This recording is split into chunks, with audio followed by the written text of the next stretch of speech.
السلام علیکم ورحمۃ اللہ وبرکاتہ۔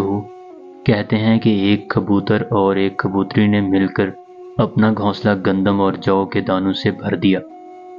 کبوتر نے کبوتری سے کہا، جب تک ہمیں اتنا ملے جس سے ہم زندہ رہ سکیں تب تک ہم یہاں سے کچھ نہ کھائیں گے، اور جب سردیاں آئیں گی اور کچھ نہ رہے گا تو پھر ہم اپنے گھونسلے میں جمع کردہ ذخیرہ کھائیں گے۔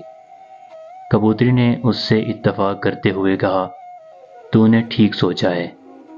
جب انہوں نے دانے چن چن کر اپنے گھونسلے میں رکھنے شروع کیے تھے تو اس وقت دانے ذرا تر تھے، جس کی وجہ سے گھونسلہ بھرا بھرا سا لگتا تھا۔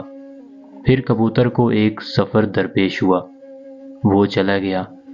جب وہ واپس آیا تو دانے خشک ہو کر اسے کم معلوم ہوئے۔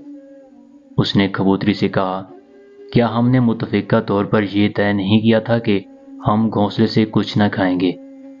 پھر کیوں تو نے کھایا؟ کبوتری قسمیں کھا کھا کر اسے یقین دلانے لگی۔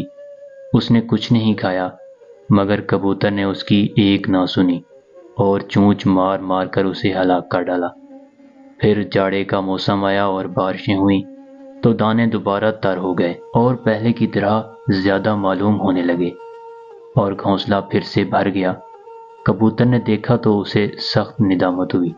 وہ کبوتری کے پہلو میں جا لیٹا اور آواز دے کر اس سے کہنے لگا، اس زندگی کا کیا مزہ جب میں تجھے ڈھونڈوں پر ڈھونڈ نہ پاؤں۔ میں نے جب تیرے معاملے میں خوب غور کیا تو میں اس نتیجے پر پہنچا کہ میں نے تجھ پر ظلم کیا ہے، اور جو کچھ ہوا اس کا تدارک کرنا میرے بس میں نہیں۔ پھر اس کی ندامت، اس کا غم طول پکڑتا چلا گیا۔ نہ اس نے کچھ کھایا نہ پیا، یہاں تک کہ وہ کبوتری کے پہلو میں مر گیا۔